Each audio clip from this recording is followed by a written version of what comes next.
بسم الله الرحمن الرحيم. الحمد لله رب العالمين، والصلاة والسلام على سيدنا محمد وعلى آله وأصحابه أجمعين. كنا نتكلم على البلاغة، والبلاغة قلنا لابد أن تكون لا يكون كلامك بليغا إلا إذا كانت كلماتك فصيحة وكلامك فصيحا، وأن يكون لكل مقام مقال. وقد ذكر المصنف أمثلة لاستعمال الكلام في غير موضعه، فذكر قول المتنبي لكافور: وما طربي لما رأيتك بدعة. هذا لا يحسن أن يستخدمه في المدح، لأنه ما زاد على أن جعله أبا زنة من قردا. وكذلك قوله في أول لقاء لقي به كافورا: كفى بك داء أنكر الموت شافيا. فهذا الكلام غير بليغ وإن كانت كلماته فصيحة، لأنه ما وضعه في مكانه الدقيق. وصلنا إلى قول المصنف: وقديما زل الشعراء لمعنى أو كلمة نفرت سامعيهم فأخرجت كلامهم عن حد البلاغة.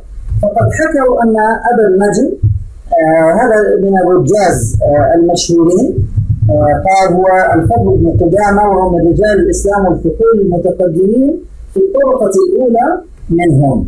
قال: فقد حكوا أن أبا النجم دخل على هشام بن عبد الملك وأنشده. هنا في خطأ طباعي، ليس صفراء، صغواء. الأصح أنها صغواء قد كادت ولما تفعلي كأنها في الأفق عين الأحول. صغواء وليس صفراء. وفي رواية أخرى للبيت: فهي على الأفق كعين الأحول صغواء قد كانت ولما تفعلي. إذن يوجد روايتان للبيت. الرواية التي ذكرها المصنف: صغواء قد كادت ولما تفعلي كأنها في الأفق عين الأحول. وهناك رواية أخرى: فهي على الأفق كعين الأحول صغواء قد كانت ولما تفعلي. الصغواء هي المائلة للغروب. صغت قلوبكما. ما معنى قد صغت قلوبكما؟ أي مالت عن الحق والصواب. إن تتوبا إلى الله، أين جواب الشرط؟ فقد يجب عليكما أن تتوبا، وأنتما جديرتان بذلك. فقد صغت قلوبكما أي مالت عن الصواب. فيقول: صغواء أي هذه الشمس مائلة عن الصواب، مائلة إلى الغروب. قد كادت ماذا؟ قربت أن تغيب ولما تفعل. يعني صغواء هي مائلة إلى الغروب، قد كادت تغرب ولما تفعل.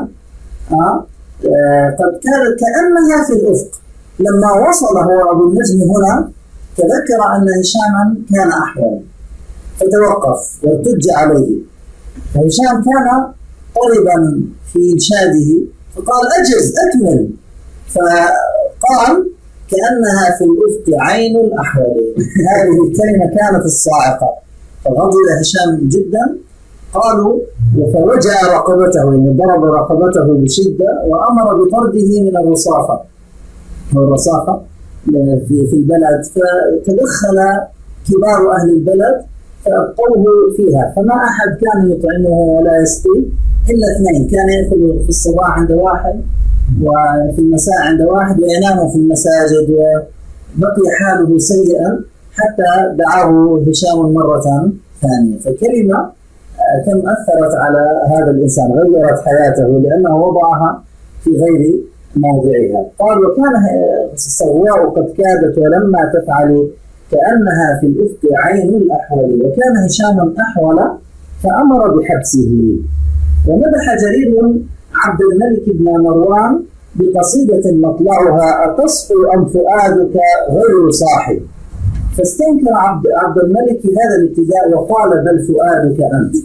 هذه القصة هو لا يخاطب عبد الملك، لا يقول له أتصحو أم فؤادك غير صاحب، ولا يخاطبه هو. انتبهوا هنا، لا يخاطبه هو، يتكلم عن نفسه. أتصحو أم فؤادك غير صاحب، هذه قصيدة تكلم بها عن نفسه. وقصته في ذلك أنه قد مدح الحجاج.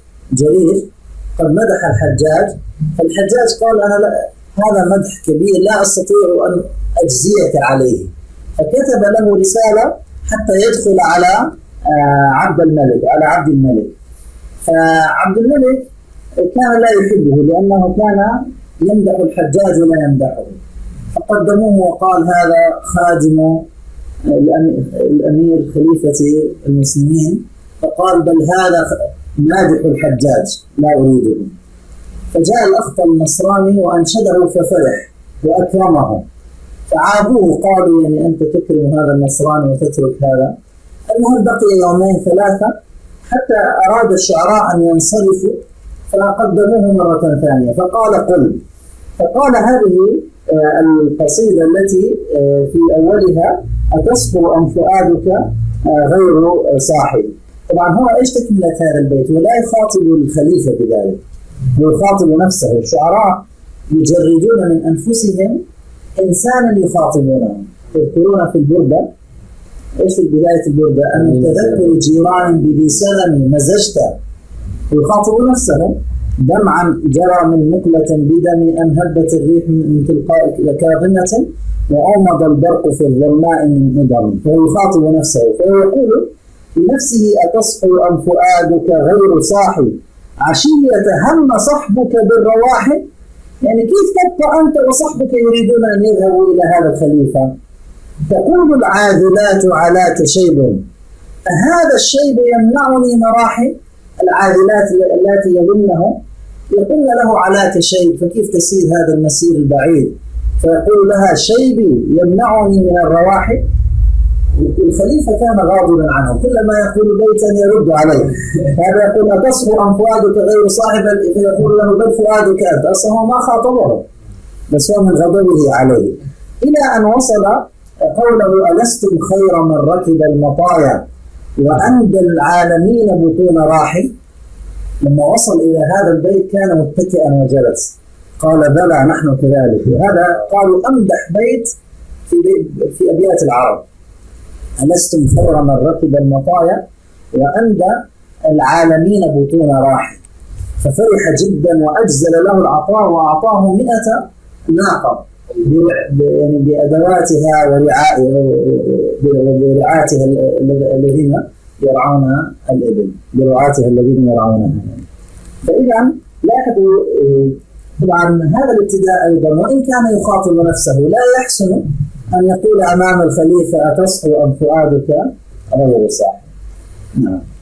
قال إذا ومدح جرير عبد الملك بن مروان بقصيدة مطلعها أتصحو أم فؤادك غير صاحب، فاستنكر عبد الملك هذا الابتداء وقال له بل فؤادك أنت. ونهى علماء الأدب على البختل، نعوه إن شهروا به، نعى عليه ذنوبه يعني أظهرها وشهرها. ونهى علماء الأدب على البختري أن يبدأ قصيدة ينشدها أمام ممدوحه بقوله لك الويل من ليل تقاصر آخره. لك الويل من ليل تقاصر آخره. الويل هو جماع الشر، أكبر الشر وجماع الشر دنيا وأخرى هو الويل، هلاك. كما يقول هلكت هلاكا عظيما. نفس الشيء ولا يخاطب ممدوحه، ولكن الابتداء قبيح، فلذلك عابوا عليه وشهروا به أن يبدأ قصيدته بقوله لك الويل من ليل تقاصر آخره.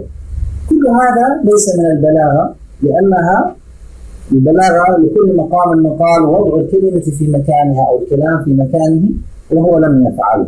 وعابوا على المتنبي قوله في رثاء أم سيف الدولة. تعرفون الرثاء عند موت أحد. صلاة الله خالقنا حنوط على الوجه المكفن بالجمال.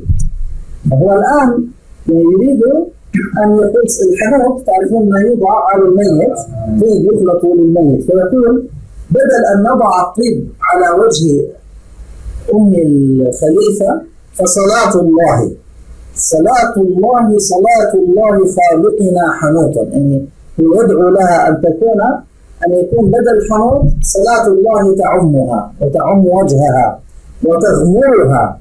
لكن هذا جميل جدا، لكن المشكلة أين؟ على الوجه المكفن بالجمال.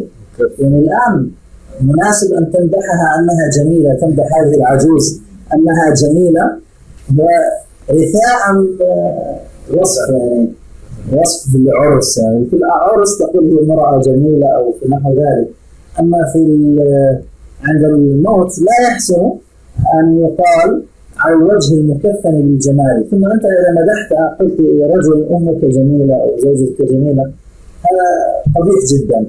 إذا قال ابن وكيع إن وصفه أم الملك بجمال الوجه غير مختار. وكان من ابن عباد كان شديدا على المتنبي، لذلك ألف كتابا سماه في كشف مساوئ المتنبي، مساوئ شعر المتنبي. فمن رد عليه علي الجرجاني صاحب قصيدة العالم الأبي يقولون لي فيك انقباض، فألف كتابا في الدفاع عن المتنبي، الإنصاف بين المتنبي وخصومه، كتاب رائع واعتمد عليه عبد القاهر الجرجاني كثيرا في كتبه.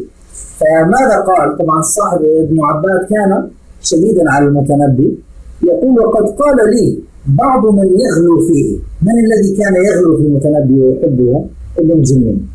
ومن الذي كان يكرهه؟ ابن عباد. فقال لي بعض من يغلو فيه هذه استعارة، يعني على الوجه المكفن بالجمال فيها استعارة صحيح، جعل الصلاة كأنها يعني شيئا يغطي. فقلت صدقت، ولكنها استعارة حداد في عرس، ولكنها استعارة حداد عند موت الميت في عرس. فلا أدري هذه الاستعارة أحسن أم وصف وجه والدة الملك بكونه جميلا يعني. وقالوا وما له ولهذه العجوز يصفها بالجمال، يعني العلماء يعني. إذن الكلام لا بد أن يكون في مكانه الدقيق. ثم قالوا في الحق أن المتنبي كان جريئا في مخاطبة الملوك، ولعل عظم نفسه وعبقريته ولعل لعظم نفسه وعبقريته شأنا في هذا الشذوذ. هو فعلا شعره كان متفوقا وكان شعرا عظيما، فكان يعتد بنفسه كثيرا فيرى نفسه في مقام الملوك، فقد كان جريئا في خطابه. إذن لا بد للبليغ أولا من التفكير في المعاني التي تجيش في نفسه. والآن يعطيك الخطوات كيف تؤلف. أولا عليك أن تفكر في المعاني التي جاش القدر إذا غلى القدر يتحرك، فكأن المعاني تغلي في قلبك وفي نفسك. لا بد من التفكير في المعاني التي تجيش في نفسه، وهذه يجب أن تكون صادقة. لأن الآن ليست النائحة كالمستأجرة. الإنسان يتكلم لأنه خطيب يأخذ الأجرة، ليس كالذي عنده حرقة على الناس، هناك ظلم، هناك معاصي، هناك كذا، هو يتكلم من داخله. الكلام إذا الخطيب أو الشاعر إن كان صادقا اللهجة هذا هو المؤثر. أما إذا كانت مشاعره باردة لا يكون لها أثر. نعم. قال وهذه يجب أن تكون صادقة، هذا أولا، ذات قيمة وقوة يظهر فيها أثر الابتكار. ينبغي أن تكون معاني مبتكرة لا مبتذلة، وسلامة النظر ودقة الذوق في تنسيق المعاني وحسن ترتيبها. فإذا تم له ذلك عمد إلى الألفاظ بعد أن يرتب هذه المعاني وأن تحقق تلك الشروط، يعمد ويقصد إلى الألفاظ الواضحة المؤثرة الملائمة. وهذا كل كلام نظري لا نستفيد منه الآن شيئا إلا أن نقرأ للأدباء. هذا كالذي يعلمك السباحة من بعيد، يعني يطلب منا ذلك، لكن كيف نحققه؟ بالقراءة في الأدب. فألف بينها تأليفا يكسبها جمالا وقوة. فالبلاغة ليست في اللفظ وحده وليست في المعنى وحده، ولكنها أثر لازم لسلامة تأليف هذين وحسن انسجامهما. وهذا خلاصة نظرية النظم عند الإمام عبد القاهر. بعد هذا انتهينا الآن من تعريف فصاحة الكلمة وفصاحة الكلام والبلاغة. طبعا البلاغة يوصف بها المتكلم والكلام، ولا يوصف بها الكلمة، فلا يقال كلمة بليغة، بل يقال كلام بليغ ورجل بليغ. وأما الفصاحة فيوصف بها الكلمة والكلام والمتكلم، فيقال كلمة فصيحة وكلام فصيح ورجل فصيح. الآن المؤلف بعد هذا أعطانا كلاما على الأساليب. هناك كتب في الأساليب، هناك كتاب اسمه الأسلوب لأحمد الشايب. أحمد الشايب له كتاب في الأسلوب. فعندنا الأسلوب العلمي، وعندنا الأسلوب الأدبي، وعندنا الأسلوب الذي يستخدم في الخطابة، الأسلوب الخطابي. المؤلف يريد أن يعطيك في كل أسلوب ما هي خصائصه، ومتى ماذا تستعمل في كل أسلوب حتى لا تخلط بين الأمور. فقال أولا: وبعد هذا يحسن بك أن تعرف شيئا عن الأسلوب الذي هو المعنى المصوغ في ألفاظ مؤلفة على صورة تكون أقرب لنيل الغرض المقصود من الكلام، وأفعل في نفوس سامعيه. وأنواع الأساليب ثلاثة: الأسلوب العلمي وهو أهدأ الأساليب، هذا الأسلوب العلمي كما في كتب النحو والصرف وفي الكتب المدرسية، كتب المنطق وكتب الكيمياء والفيزياء والرياضيات، وهو أهدأ الأساليب وأكثرها احتياجا إلى المنطق السليم والفكر المستقيم، وأبعدها عن الخيال الشعري. فلا يحسن الخيال الشعري في الأسلوب العلمي، لأنه يخاطب العقل ويناجي الفكرة ويشرح الحقائق العلمية التي لا تخلو من غموض وخفاء. وأظهر ميزات هذا الأسلوب الوضوح، لا بد أن يكون هذا الأسلوب واضحا حتى يفهم الطلاب. وأما طريقة علمائنا في التعقيد فهم يريدون أن لا تنال المعلومة إلا بعد جهد وكد، لأنك إن تعبت بها فستحفظها، أما إذا أخذتها بسهولة تذهب بسهولة. هذه الطريقة كان يتبعها علماؤنا. إذا وأظهر ميزات هذا الأسلوب الوضوح، ولا بد أن يبدو فيه أثر القوة والجمال، وقوته في سطوع بيانه. يقول: قوة هذا الأسلوب أن يكون واضحا، ورصانة حجته وأن تكون حجته واضحة، وجماله في سهولة عباراته، وسلامة الذوق في اختيار كلماته، وحسن تقرير المعنى في الأفهام من أقرب وجوه الكلام. يقول هذه ميزات الأسلوب العلمي، أن يكون سهلا واضحا حجته قوية. فيجب أن يعنى فيه باختيار الألفاظ الواضحة الصريحة في معناها الخالية من الاشتراك، أن يبتعد عن الكلمات المشتركة حتى لا يلتبس على الطالب مثل عين ونحوها، وأن تؤلف هذه الألفاظ في سهولة وجلاء حتى تكون ثوبا شفا للمعنى المقصود، يعني ثوبا شفافا ترى من خلال الألفاظ المعاني، وحتى لا تصبح مثارا للظنون، يعني هل المعنى هذا أو المعنى هذا، ومجالا للتوجيه والتأويل. ويحسن التنحي عن المجازات ومحسنات البديع في هذا الأسلوب، يعني لا يحسن أن تستخدم التشبيه التمثيلية ونحوه إلا في مقام الإيضاح. احتجت أن تقول الكرة الأرضية كالبيضة مثلا ونحوها للتوضيح يصح. ويحسن التنحي عن المجازات ومحسنات البديع في هذا الأسلوب إلا ما يجيء من ذلك عفوا من غير أن يمس أصلا من أصوله أو ميزة من ميزاته. أما التشبيه الذي يقصد به تقريب الحقائق إلى الأفهام وتوضيحها بذكر مماثلها فهو في هذا الأسلوب حسن مقبول. نعم. ولسنا في حاجة إلى أن نلقي عليك أمثلة لهذا النوع، فكتب الدراسة التي بين يديك تجري جميعها على هذا النحو من الأساليب. هذا الأسلوب العلمي. الأسلوب الأدبي، والجمال أبرز صفاته. الأسلوب الأدبي يعتمد على الخيال وعلى التشبيهات وعلى التعليلات، وأكذب الشعر أجمله، كلما كان أكذب يكون أجمل. قال: الأسلوب الأدبي والجمال أبرز صفاته وأظهر مميزاته، ومنشأ جماله ما فيه من خيال رائع. لابد أن يكون عندك خيال بعيد كخيال الأطفال، وتصوير دقيق، وأن تصور الأمور بدقة متناهية، وتلمس لوجوه الشبه البعيدة بين الأشياء. يعني البليغ لا يكون بليغا إذا قال شعرها كالليل ووجهها كالبدر، هذا مبتهل. لابد أن تبحث عن الأمور الدقيقة البعيدة. لاحظوا في القرآن أو كصيب من السماء فيه ظلمات ورعد وبرق، تشبيه عجيب جدا لا يخطر في بال. مثل نوره كمشكاة فيها مصباح، المصباح في زجاجة، الزجاجة كأنها كوكب دري.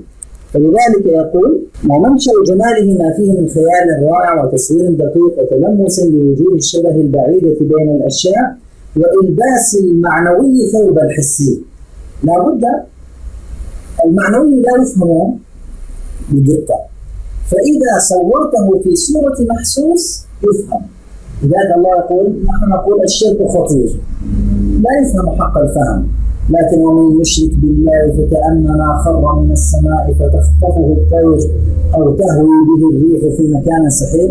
وأنت ألبست المعنوية ثوب الحسي ففهم وقرر في النفس، وإلباس المعنوي ثوب الحسي وإظهار المحسوس في صورة المعنوي. المتنبي لا يرى الحمى الراجعة كما يراها الأطباء أثرا لجراثيم تدخل الجسم فترفع حرارته وتسبب رعدة وقشعريرة حتى إذا فرغت نوبتها. شو النوبة؟ كيف نقول أنا مناوب اليوم، نوبتي اليوم دوري يعني.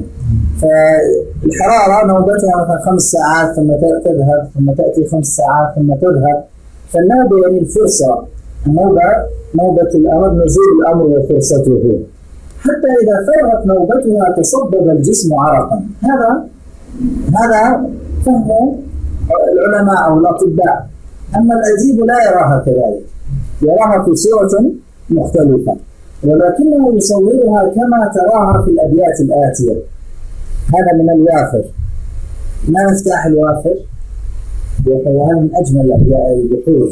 نحو الوافر: بحور الشعر وافرها جميل، مفاعلة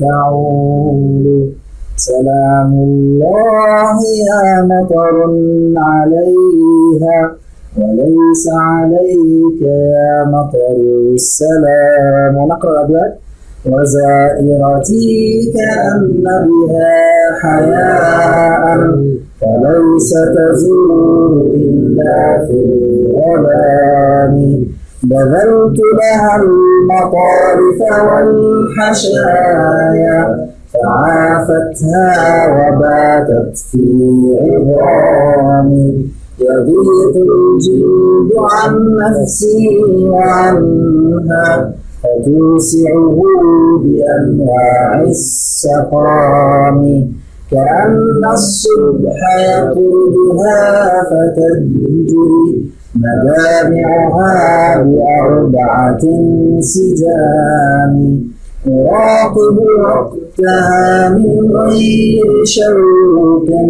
مراقبة المشوق المستهام، ويصدق وعدها والصدق شرا إذا ألقاك في الكرب العظام، أبنت الدهر عندي كل بنت فكيف وصلت أنت من الزحام.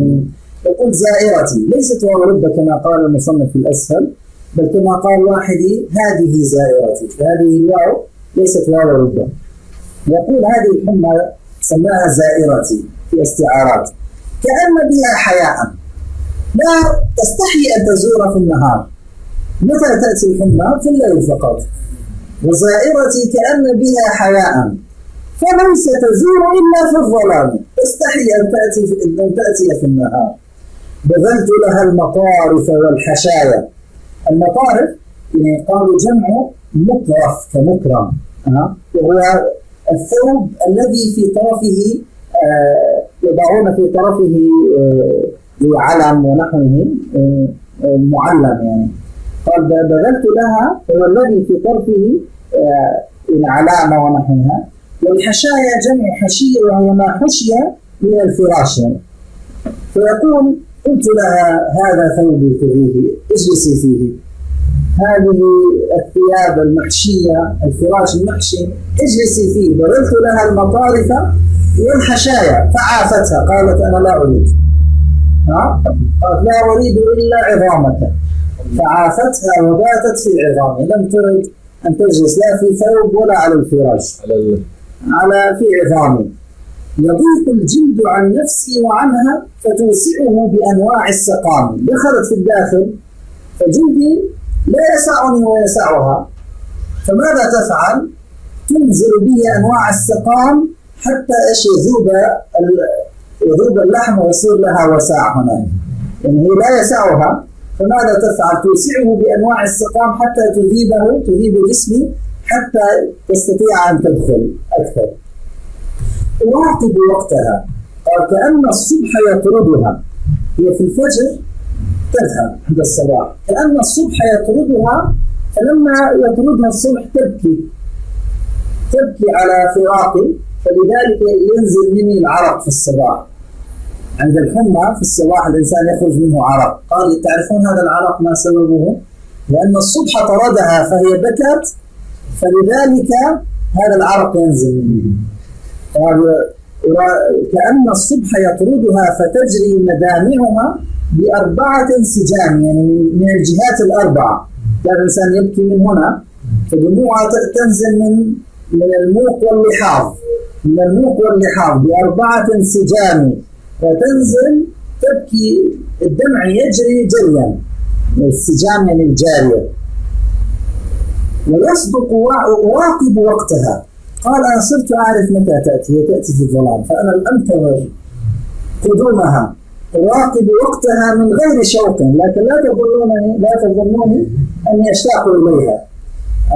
مراقبة المشوق المستهام، مثل مراقبة المشوق المحب حبا شديدا مشتاق إلى حبيبه، المستهام يعني الهائم في حبيبه، مراقبها بحرص مثل مراقبة العاشق والهام الهائم في محبوبه، لكن أنا غير مشتاق لها.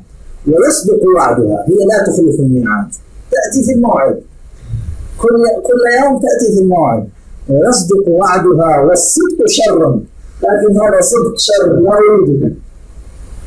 إذا ألقاك في الكرب العظام، إذا قالت إذا ألقاك في الكرب العظام تأتي. أبنت الدهر، هذه كناية عن موصوف، بنات الدهر هي مصائبه، كناية عن موصوف. أبنت الدهر عندي كل بنت. طبعا هنا في استعارات كثيرة ممكن أن نرجع لها عندما ندرس أكثر. أبنت الدهر عندي كل بنت، فكيف وصلت أنت من الزحام؟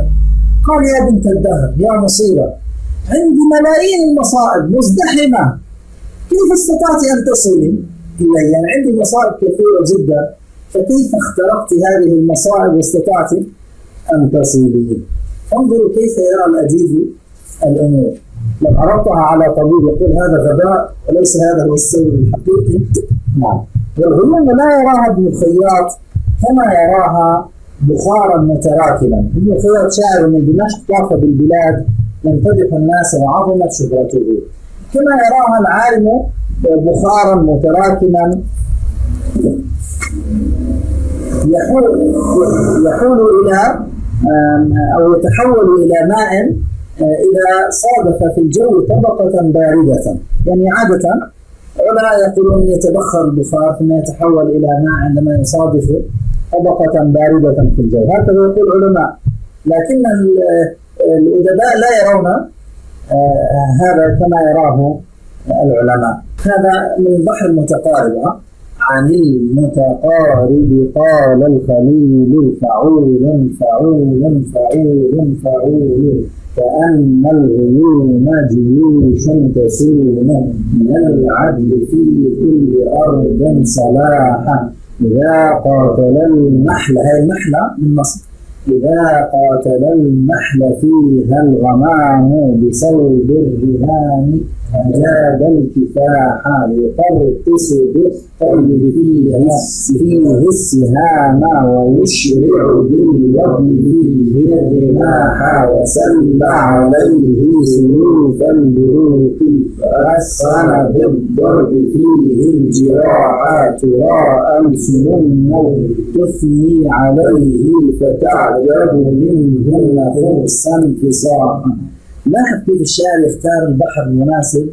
هناك في الحزن والوافر جميل، هنا كأنه في معركة فاختار المتقارب. نعم، كأن الغيوم جيوش. كان هذه الغيوم كأنها جيوش تريد أن تبسط العدل في الأرض، تسوم من العدل في كل أرض سلاحة. ماذا تفعل؟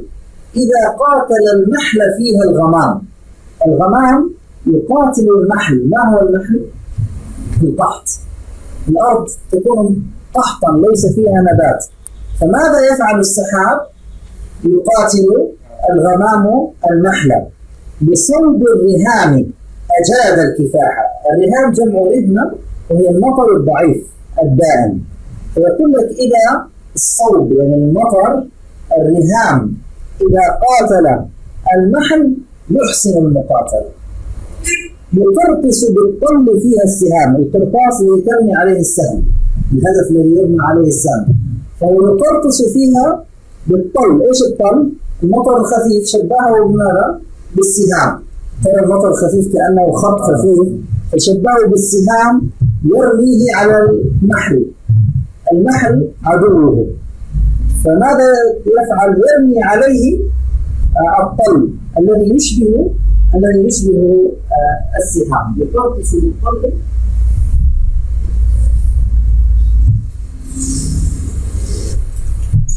يقرطس بالطل فيه السهام. القرطاس هو الهدف الذي تضرب عليه السهام. فشبه المطر الخفيفة بالسهام. ويشرع بالوبل فيه الرماح. ما هو الوبل؟ الوابل المطر الشديد، فلم يصبها وابل فطل. فشبه المطر الخفيف بالرماح، وشبه المطر القوي بالسهام. شبه المطر الخفيف بالسهام، وشبه المطر الشديد بالرماح. واضح؟ يقرطس بالطل فيه السهام ويشرع بالوبل فيه الرماح. أين يطلق الرماح والسهام؟ على المحل حتى يقتله ويزيله فيخرج ماذا مكانه؟ الربيع. المحل تحت. وسل عليه سيوف البروق.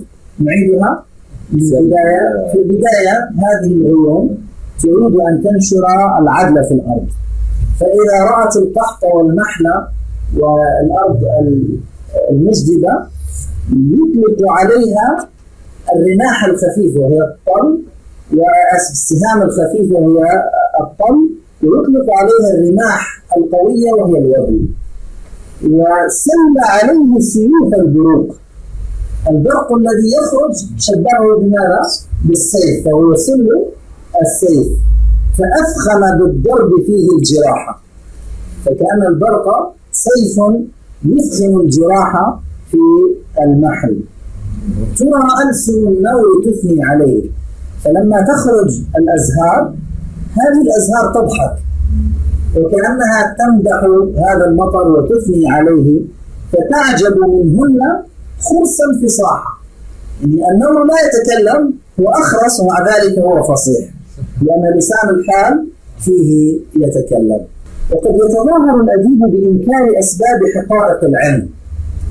هذا في حسن التعليل نسميه، حسن التعليل.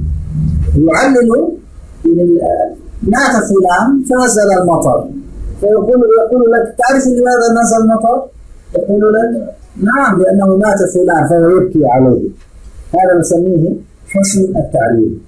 قال وقد يتظاهر الأديب بإنكار أسباب حقائق العلم ويتلمس لها من خياله أسبابا تثبت دعواه الأدبية وتقوي الغرض الذي ينشده. فكلف البدر، الكلف في البدر تعرفون في البدر يوجد لون سواد وحمرة كأنها بقعة في وجه البدر، هذه نسميها كلفة البدر. قال فكلف البدر الذي يظهر في وجهه ليس ناشئا عما فيه من الجبال وقيعان جافة كما يقول العلماء، لأن المعري يرى لذلك سببا آخر، فيقول في الرثاء طبعا هذا من الطويل، قلنا طويل له دون البحور فضائل فعول مفاعيل فعول مفاعل وما كلفة البدر المنير قديمة ولكنها في وجهه أثر اللطم. يقول تعرفون هذه الكلفة لماذا؟ ليست قديمة، ومن كثرة ما لطم وجهه، ترون كيف عند الميت عندما يموت يلطمون وجهه، فلكثرة لطمه لوجهه حزنا على هذا الميت خرجت له هذه الكلفة. نعم. وما كلفة البدر المنير قديمة ولكنها في وجهه أثر اللطم. ولا بد في هذا الأسلوب من الوضوح والقوة، فقول المتنبي يعني هذا الأسلوب الأدبي لابد أن يكون واضحا، أما الأبيات المعقدة لا تحسن فيه. فانتقدوا على المتنبي قوله نعم نعم كفي أيضا هذا من الطويل، قال كفي تغرب للأولى من اللحظ مهجتي بثانية والمتلف الشيء غارم. يقول لهذه المرأة ونظر لهذه المرأة، فماذا فعلت النظرة الأولى هذه؟ قتلت نفسه، فقال للمرأة قفي لأنك قتلت نفسك، فأريد أن أقتص من هذه النظرة الأولى. النظرة الأولى أجرمت، عملت جريمة، ما هي؟ قتلتني، فأريد أن أنظرك مرة ثانية حتى تدفع الدية عن قتلي، يعني حتى تكون غرامة أن أنظر مرة ثانية، لأنك قتلتني، النظرة الأولى قتلتني، فلا بد النظرة الأولى أن تغرم. ما هي الغرامة؟ أن أنظر مرة ثانية. يقول كفي تغرمي، تغرم مجزوم في جواب ماذا؟ الأمر في جواب الطلب. كفي تغرم أي ذروني أقتل، تعالوا أتلوا. كفي تغرم الأولى مجرمة، النظرة الأولى مجرمة، من اللحظ النظر. كفي تغرم الأولى من بيانية، والأولى فاعل ومهجتي مفعول به، إذن الأولى فاعل ومهجتي مفعول به، ومن اللحظ من بيانية. كيف تغرم الأولى من اللحظ مهجتي، فالأولى قتلت مهجتي فلا بد أن تغرم. كيف تغرم؟ كيف نأخذ الغرامة منها؟ بثانية.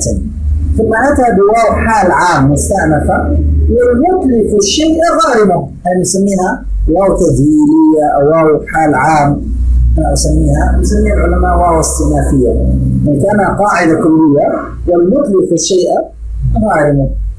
العلماء انتقدوا عليه هذا البيت لأنه فيه تعقيد كثير غير مفهوم. قالوا فهذا غير دليل، لأنه يريد أنه نظر إليها نظرة تلفت مهجته، فيقول لها قفي لأنظرك نظرة أخرى ترد إلي مهجتي وتحييها. النظرة الأولى قتلته، فالنظرة الثانية ستحييها لأنه تعجبه، فإن فعلت كانت النظرة غرما لما أتلفته النظرة الأولى.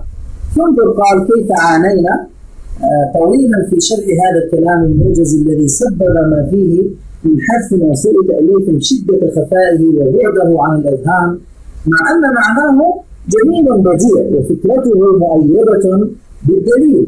وإذا أردت أن تعرف كيف تظهر القوة في هذا الأسلوب فاقرأ قول المتنبي في الرثاء. يريد الآن أن يقارن بين أسلوبين لترى كيف يكون الأسلوب الهادئ وكيف يكون الأسلوب الشديد القوي. هذا البيت من الكامل كمل الجمال من البحور الكامل متفاعل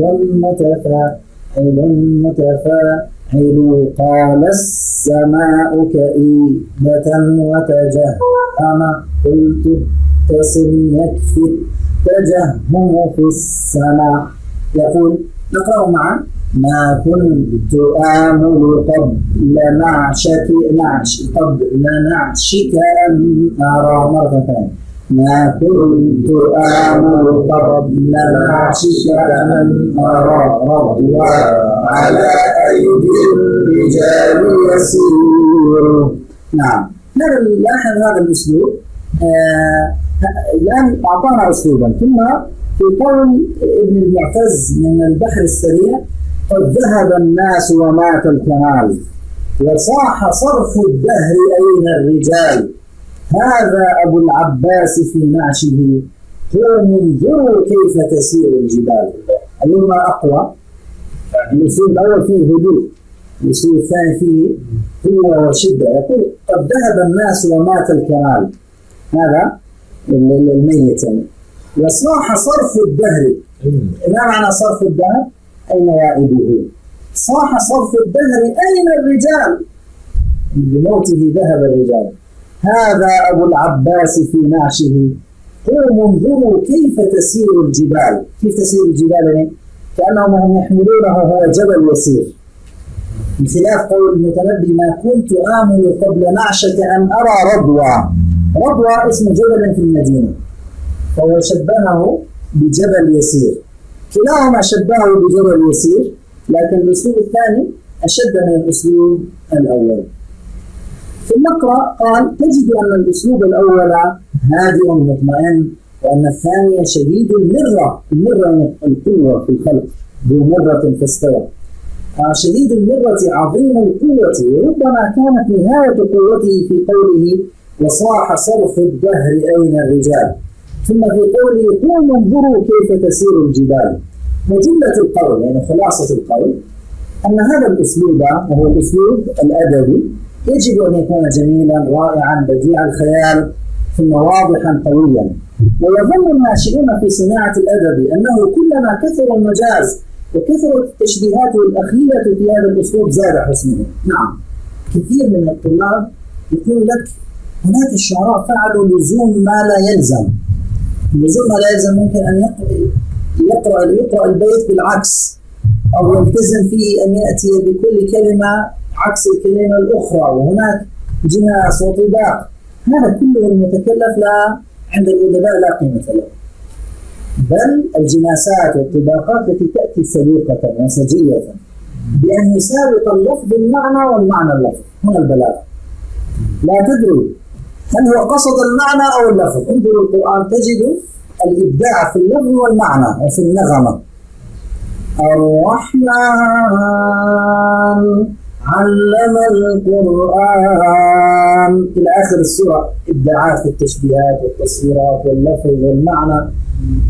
لا تدري هل اللفظ يسابق المعنى أم المعنى يسابق اللفظ. لكنك إن قرأت لكثير من الأدباء تجد الكلفة والصناعة المقصودة. القرآن ذكر كلمة وعكسها، لكن ذكرها في المعنى الذي فيه انعكاس. كل في فلك يسبحون، كل في فلك تستطيع أن تقرأها بالعكس.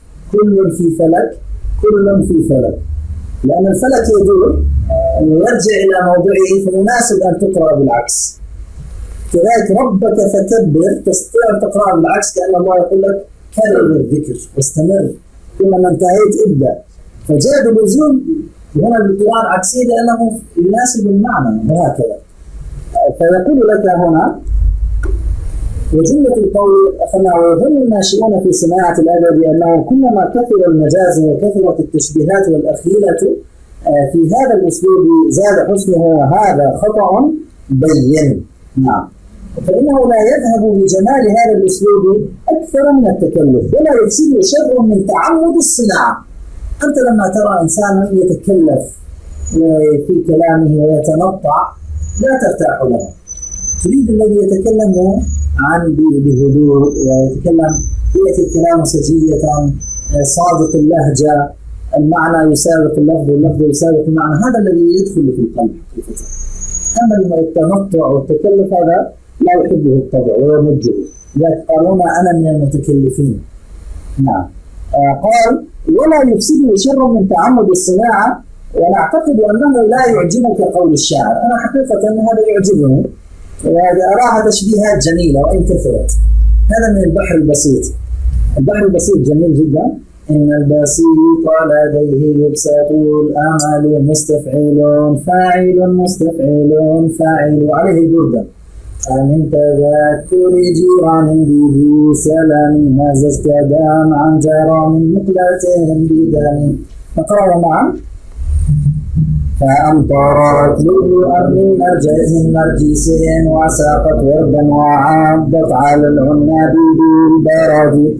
فيها استعارات كثيرة ولكنه أبدع فيها حقيقة. أنا بالنسبة لي هذا بيت بديع حقيقة، وإن كانت كثرت فيه الاستعارات والتشبيهات. فأمطرت لؤلؤا. ما هو اللؤلؤ؟ الدموع. دموعها شبهها باللؤلؤ لأنها بيضاء فهي تشبه اللؤلؤ. من نرجس، العيون النرجس هذا نوع من الورد تشبه به العيون. ننظر في الإنترنت صورته، فالعيون عيونها تشبه النرجس ودموعها تشبه اللؤلؤ. وسقت وردا، لما نزلت الدموع ماذا سقط؟ خدودها الحمراء، فخدودها الحمراء تشبه الورد. وعضت على العناب بالبرد. العناب نوع من يشبه العنب أحمر قريب من حجم الزيتون لونه أحمر، والنساء لما تخضب أيديها بالحمرة فتشبه الأيدي بالعناب.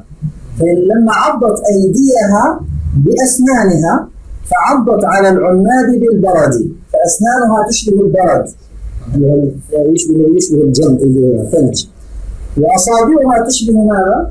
العناب. فصارت دموعها كاللؤلؤ وخدودها كالورد وعيونها كالنرجس وأصابعها بالعناب أصابعها وأسنانها بالبرد. حقيقة جميل جدا البيت، لأنه لاحظ فأمطرت لؤلؤا من نرجس وسقط وردا وعضت على العناب بالبرد. هذا بالنسبة لي جميل، لكن المؤلف يرى أنه متكلف فيه استعارات كثيرة ومتكلف هكذا يقول. وهذا من السهل عليك أن تعرف أن الشعر والنثر هما موطنا هذا الأسلوب، ففيهما يزدهر. حقيقة ما ذكره المصنف هذا خلاصة هذا العلم، وهي نصائح مهمة جدا من عمل بها يستفيد جدا في هذه الصفحات القليلة. فيقول لك مجال الأسلوب الأدبي في الشعر والنثر، ففيهما يزدهر وفيهما يبلغ قمة الفن والجمال. قمة الجبل هي قمة الجبل، وقمة الفن كأنه قمته. هذا هو الأسلوب الأدبي. وصلنا إلى الأسلوب الخطابي. أخذنا في الدرس السابق الأسلوب العلمي والأسلوب الأدبي، وقلنا الأسلوب العلمي لا بد أن يكون واضحا، عباراته سهلة، لا تكثر فيه التشبيهات والاستعارات إلا ما يحتاج فيه إلى التوضيح. وأما الأسلوب الأدبي لا بد أن يكثر فيه الخيال والاستعارات والتشبيهات، لكن من غير تكلف ولا تصنع، وأن يحسن فيه التعليل، وأن يذهب الشاعر بخياله بعيدا حتى يعظم شعره، ولا بد أن يتلمس وجوه الشبه البعيدة ويقارب بين الأشياء في الشبه. نعني بالبعيدة التي لا تخطر في الذهن، لا أن تكون بعيدة عن مشبه به، التي لا يصل إليها الإنسان بسهولة. الآن الأسلوب الخطابي قال هنا تبرز قوة المعنى والألفاظ، نعني بها كخطبة الجمعة، كخطبة الحاكم أمام شعبه. قال هنا تبرز قوة المعاني والألفاظ، وقوة الحجة والبرهان، وقوة العقل الخصيب. الخصيب شبهه بالأرض الخصبة. وهنا يتحدث الخطيب إلى إرادة سامعيه لإثارة عزائمهم واستنهاض هممهم. ولجمال هذا الأسلوب ووضوحه شأن كبير في تأثيره ووصوله إلى قرارة النفوس. وانظروا إلى العز بن عبد السلام كيف جيش الجيوش وكان سببا في نصرة المسلمين بإذن الله على التتار. فالخطابة لها أثر كبير على الشعوب وعلى تأثيرها على النفوس. وترون الإعلام الآن يعني كم يؤثر على الناس. قال وما يزيد في تأثير هذا الأسلوب منزلة الخطيب في نفوس سامعيه. إذا كان الخطيب عالما أو كان حاكما هذا يكون له وقع أشد. وقوة عارضته، أصل عارضاء الإنسان صفحتا خديه، فإذا أراد أنه بليغ يقال قوي العارضة، كأن صفحتا خديه قويتان، يعني كأن صفحتي خديه قويتان. وقوة عارضته وسطوع حجته، لا بد أن تكون حجته واضحة، ونبرات صوته، لا بد أن تكون نبرات الصوت قوية رنانة، وحسن إلقائه، بأن يكون إلقاؤه حسنا، ومحكم إشاراته، يشير عندما يتكلم. ومن أظهر مميزات هذا الأسلوب التكرار، يحسن التكرار في أسلوب الخطابي بأن تأتي بالكلمة ومرادفاتها، جاء وأتى وأقبل فلان ونحو ذلك، واستعمال المترادفات، الكلمات القريبة المعنى، وضرب الأمثال، حدث مع كذا كذا ويأتي بالأمثال، واختيار الكلمات الجزلة ذات الرنين. كلمات الجزلة كالسور المكية مثلا، كيف كلمات والذاريات ذروا والسماء ذات الحبك، السور المكية كلماتها جزلة قوية رنانة. نعم. أصل الجزل هو الغليظ من الحطب، المراد بها القوية. واختيار كلمات الجزلة ذات الرنين، ويحسن فيه أن تتعاقب ضروب التعبير بأن يغاير بين أساليبه، من إخبار إلى استفهام إلى تعجب إلى استنكار، حتى لا يمل السامعون وحتى يؤثر فيهم، وأن تكون مواطن الوقوف فيه قوية شافية للنفس، عندما يقف الوقفات القوية الرنانة. نعم. ومن خير الأمثلة لهذا الأسلوب خطبة علي بن أبي طالب رضي الله عنه، لما أغار سفيان بن عوف الأسدي على الأنبار وقتل عامله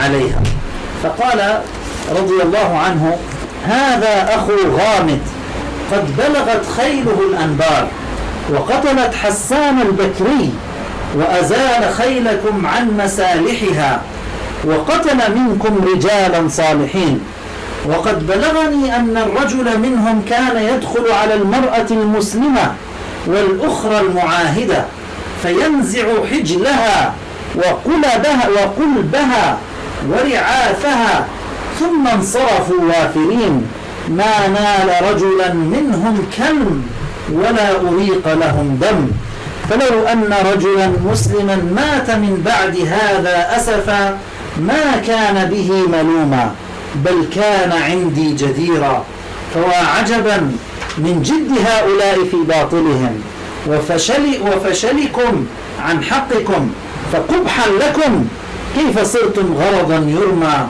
يغار عليكم ولا تغيرون، وتغزون ولا تغزون، ويعصى الله وترضون. فتجد أن هذه الكلمات انطبق عليها ما ذكره المؤلف، يقول: قد بلغني أن الرجل منهم كان يدخل على المرأة المسلمة والأخرى المعاهدة التي الذمية يهودية ونصرانية بينها عهد، فينزع حجلها وهو الخلخال الذي على الرجل، وقلبها وهو السوار الذي على يدها، ورعاثها جمع رعثة وهو القرط الحلق نحن نسميه، ثم انصرفوا وافرين تامين لم ينقص منهم أحد، ما نال رجلا منهم كلم يعني جرح ولا أريق لهم دم، فلو أن رجلا مسلما مات من بعد هذا أسفا وحزنا على ما حصل ما كان به ملوما بل كان عندي جديرا، فهو عجبا من جد هؤلاء في باطلهم. هذا هو الواقع في هذا الزمان، أهل الباطل مجدون وأهل الحق جالسون. وفشلكم عن حقكم، الفشل نحن نستخدمه للإخفاق وهذا خطأ، نقول فشل فلان أخفق، هذا خطأ، إنما الفشل هو الضعف والجبن. إذا قال تعالى: إذ هم الطائفتان منكم أن تفشلا تجبنا وتضعفا، فقبحا لكم كيف صرتم غرضا يرمى. قلنا الغرض ما ينصب للرماة، الهدف الذي يضعه الرماة ليرموا عليه السهام. نعم.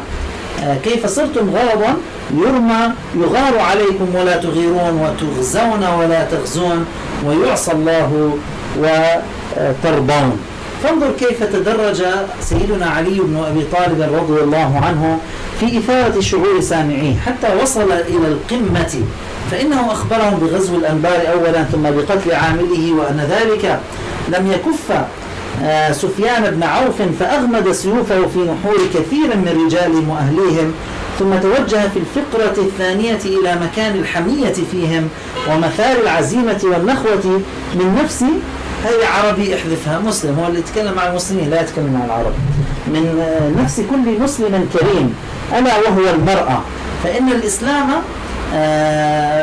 تبذل أرواحها أو المسلمين يبذلون أرواحهم رخيصة في الذود عنها والدفاع عن خدرها. الخدر مثل البيت الذي تجلس فيه المرأة، ما وراء المرأة.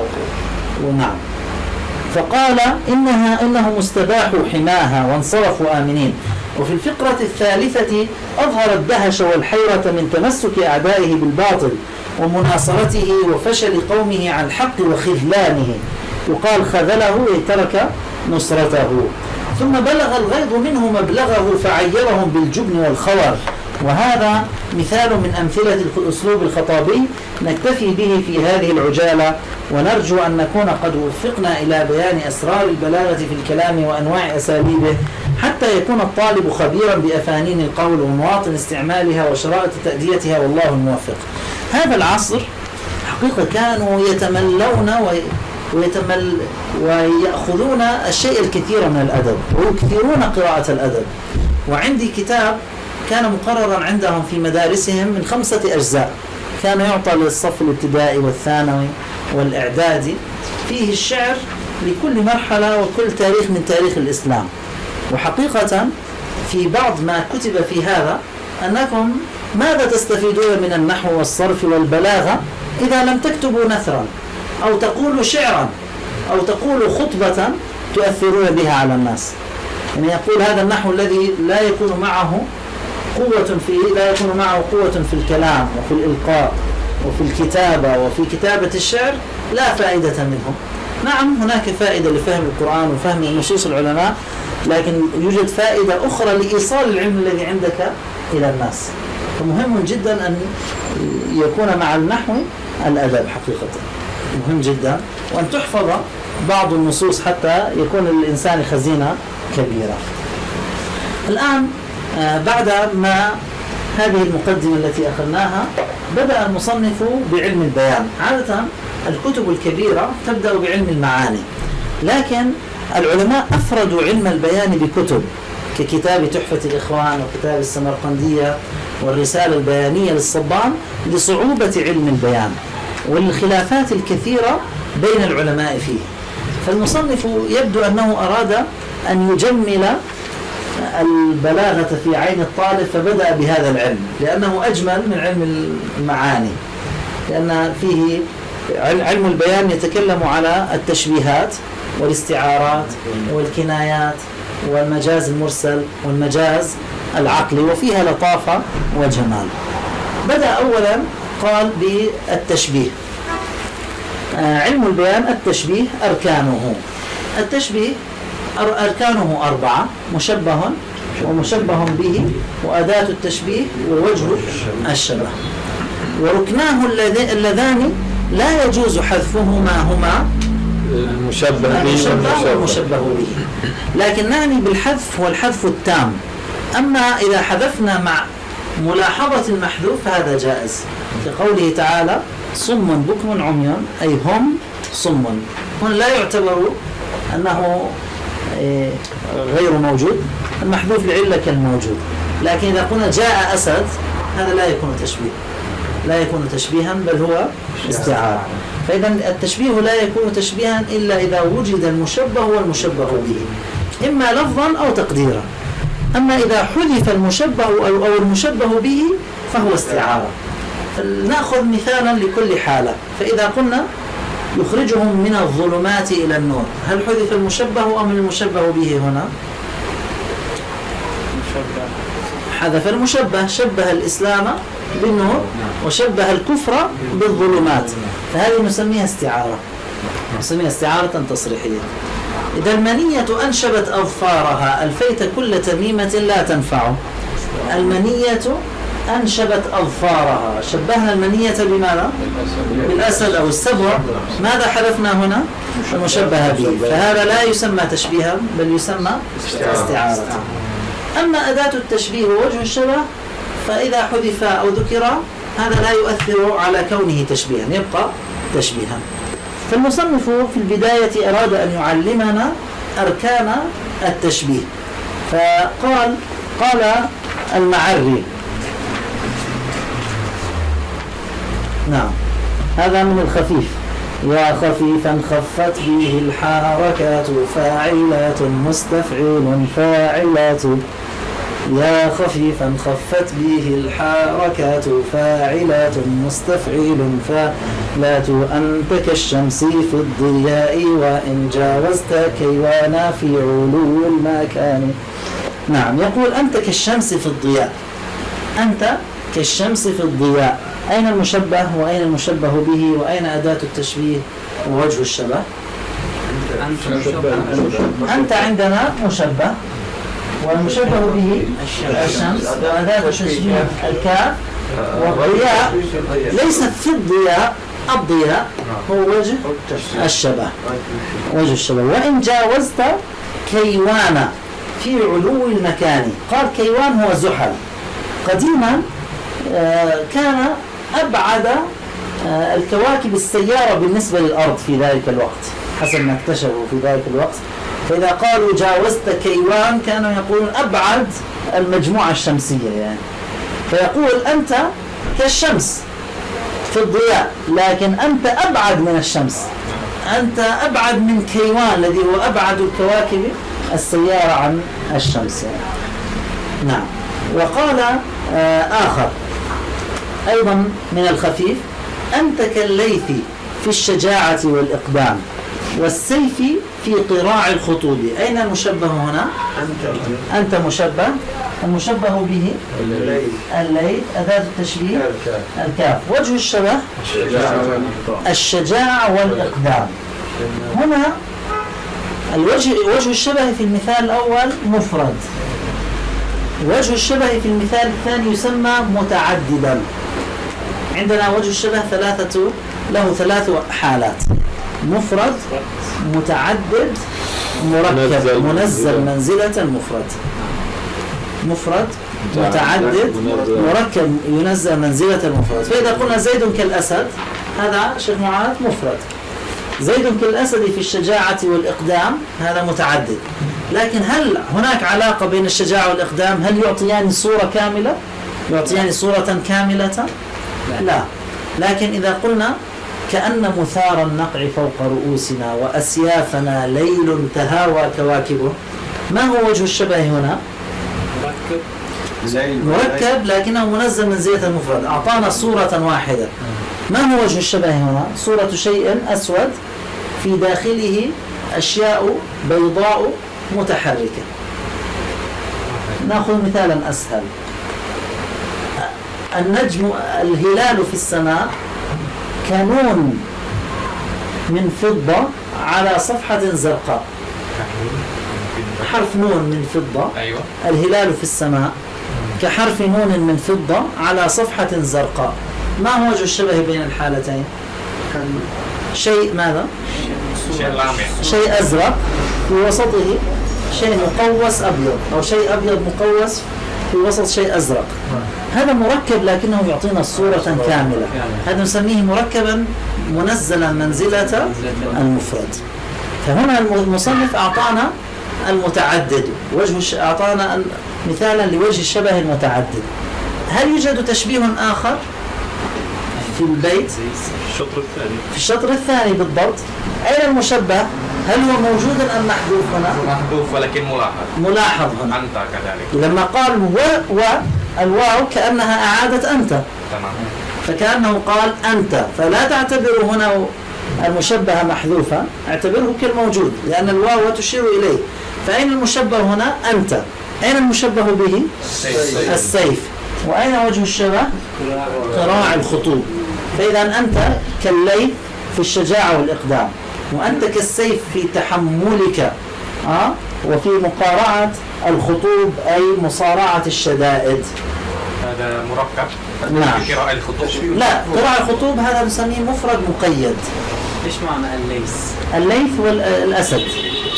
أنت كالأسد. الأسد له أسماء كثيرة، الليث والأسد والهزبر والغضنفر. الآن بحر سريع ما له ساحل. البحر السريع قال كأن أخلاقك في لطفها ورقة فيها نسيم الصباح. كأن أخلاقك في لطفها ورقة فيها نسيم الصباح. أين المشبه؟ الأخلاق. المشبه به نسيم الصباح. أين أداة التشبيه؟ الكاف. ووجه الشبه اللطف والرقة. كاف أو كأن أداة التشبيه هي كأن. نلاحظ الفرق بين الكاف وكأن. أنت كالليث، كأن أخلاقك. ماذا الكاف ماذا تلي أو ماذا يليها؟ في الأول مشبه. الكاف يليها المشبه به. أما كأن ماذا يليها؟ المشبه.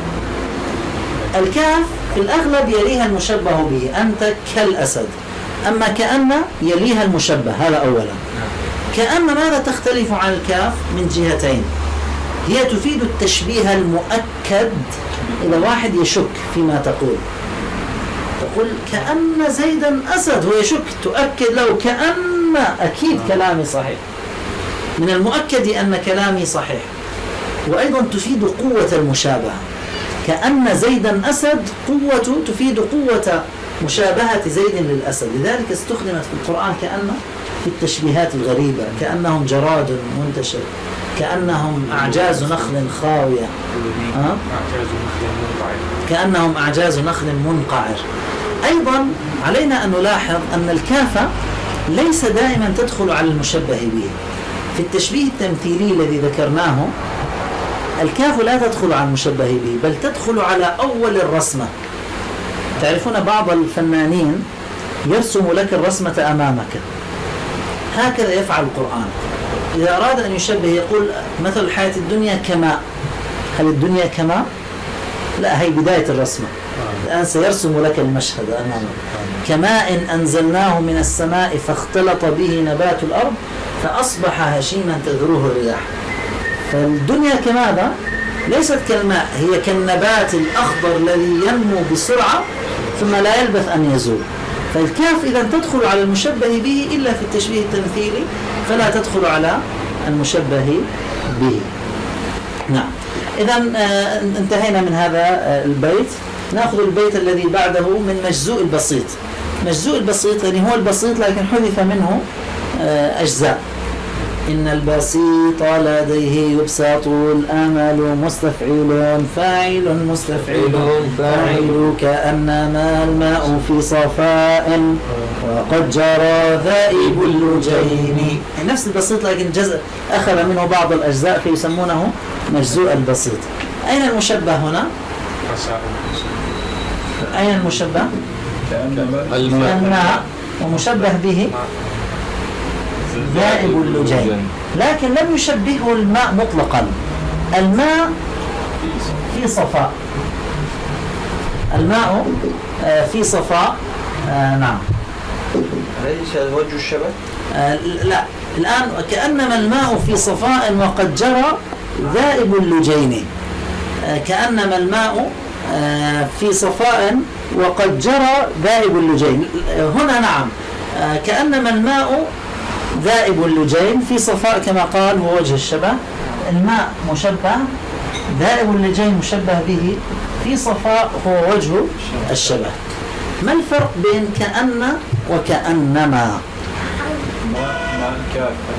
ما الكاف ماذا تفعل من حيث المعنى؟ تفيد الحصر. فإذا قلنا كأن زيدا أسد أقول هو كالأسد. كأنما زيد أسد ليس زيد إلا كالأسد. تفيد التشبيه لكن مع الحصر. هذا إذا دخلت على الجملة الاسمية. أما إذا دخلت على الجملة الفعلية فهي تشبه حالة بحالة، كأنما يساقون إلى الموت وهم ينظرون، تشبه حالتهم بحالتهم وليس مفردا بمفرد. إذن هنا أخذنا أركان التشبيه. نحن لا نقرأ البحث أنتم تقرؤونه بأنفسكم. البحث تقرؤونه. عادتنا أن نشرح الأمثلة وأن نأخذ القواعد، لكن في الأسفل هناك تعليق هنا في الأسفل. أداة التشبيه إما اسم، يعني أدوات التشبيه إما أن تكون اسما أو فعلا أو حرفا. فأداة التشبيه إما اسم نحو شبه ومثل ومماثل وما رادفها. من يعطيني مرادفات لها؟ شبيه أو مشابه، مضاهي ويضاهي، مضاهن، مضارع أي مشابه. وإما فعل نحو يشبه ويماثل ويضارع ويحاكي. وإما حرف وهو الكاف وكأنه. القواعد الآن. التشبيه بيان أن شيئا أو أشياء شاركت غيرها في صفة أو أكثر بأداة هي الكاف أو نحوها ملفوظة أو ملحوظة. إذن شيء أو أشياء شاركت غيرها بصفة أو أكثر، هي الكاف أو نحوها ملفوظة أو ملحوظة. أركان التشبيه 4، وهي المشبه والمشبه به، ويسميان طرفي التشبيه. وأداة التشبيه ووجه الشبه، ويجب أن يكون أقوى وأظهر في المشبه منه في المشبه. عندنا وجه الشبه في المشبه به لا بد أن يكون أقوى من المشبه. نقول زيد كالأسد في الشجاعة. الشجاعة في من أقوى؟ الأسد. وجه الشبه لا بد أن يكون في المشبه به أقوى منه في المشبه، إلا في التشبيه المقلوب. أنت تعكس. لا أقول أنت كالبحر، البحر مثلك. وجه الصباح كغرة الخليفة. في التشبيه المقلوب تعكس وتدعي أن وجه الشبه في الممدوح أكثر وأعلى منه في المشبه به. قال المعري. نأخذ النموذج ونترك لكم في المرة القادمة أن تحلوا التدريبات، وهناك دليل للبلاغة الواضحة يعينكم على حل التدريبات، ولكن نحن سنحلها معا لما تحتاج إلى شرح بعض الكلمات. نعم، نقرأ النموذج معا، وفي المرة القادمة نحل التدريبات إن شاء الله. قال المعري.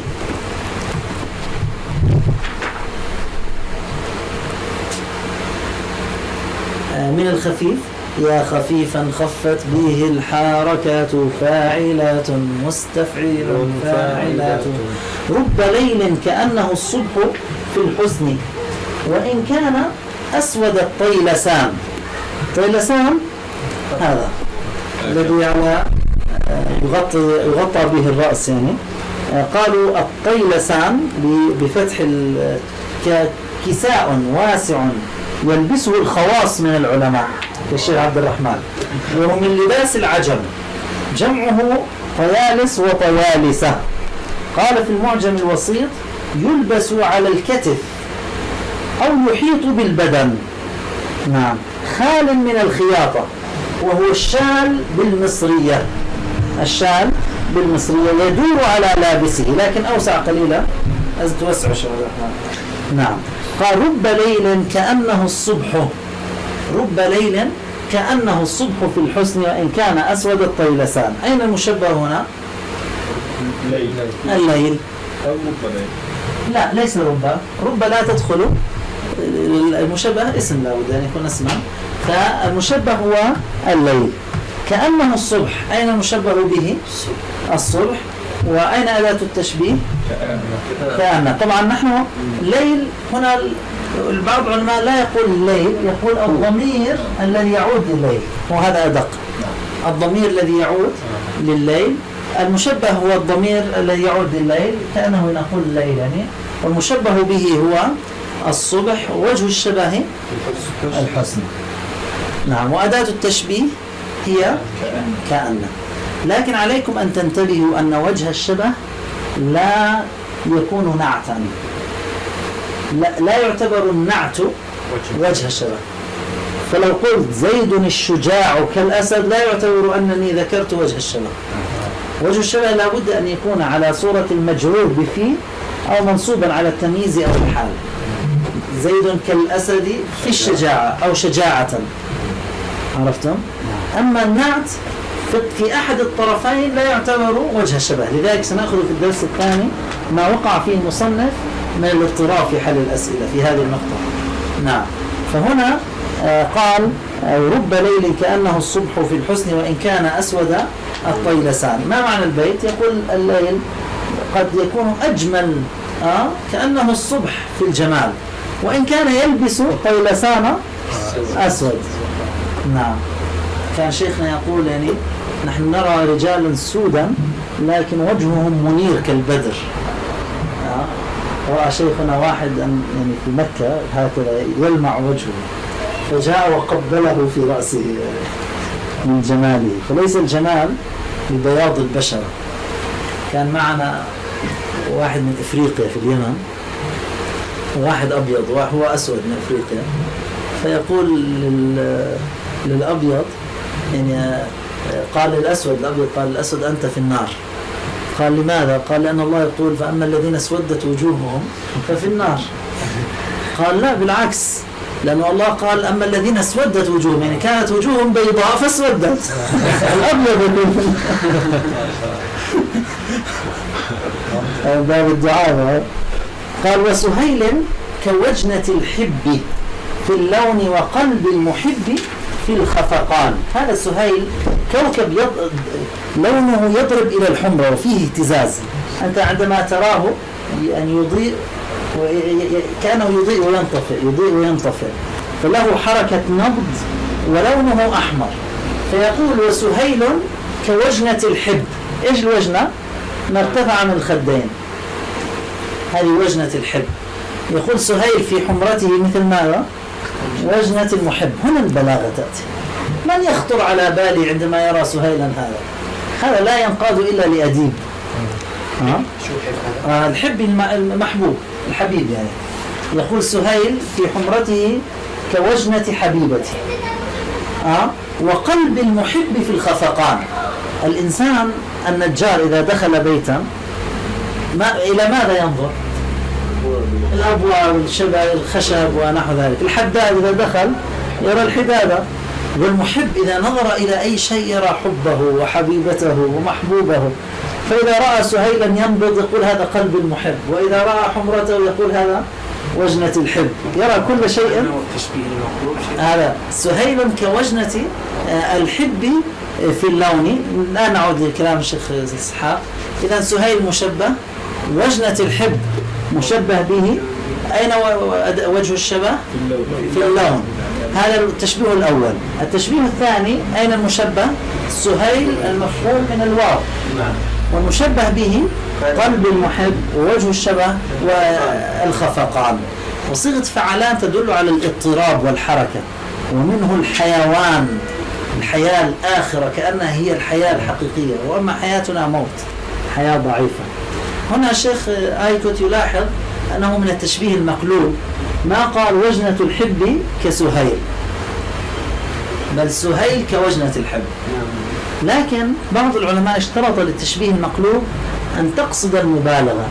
إذا كان كلامي أصالة على وجنة الحب فلم أقل وجنة الحب كسهيل، فقلت سهيل كوجنة الحب يعتبر تشبيها مقلوبا.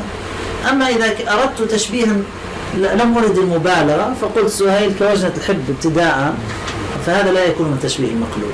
سنأخذه إن شاء الله في الدروس الآتية. وبهذا نكون قد أخذنا الدرس الأول، ويكون عليكم أن تحلوا التدريبات وإن شاء الله سنمشي في الكتاب سريعا. سبحانك اللهم وبحمدك، نشهد أن لا إله إلا أنت، نستغفرك ونتوب إليك.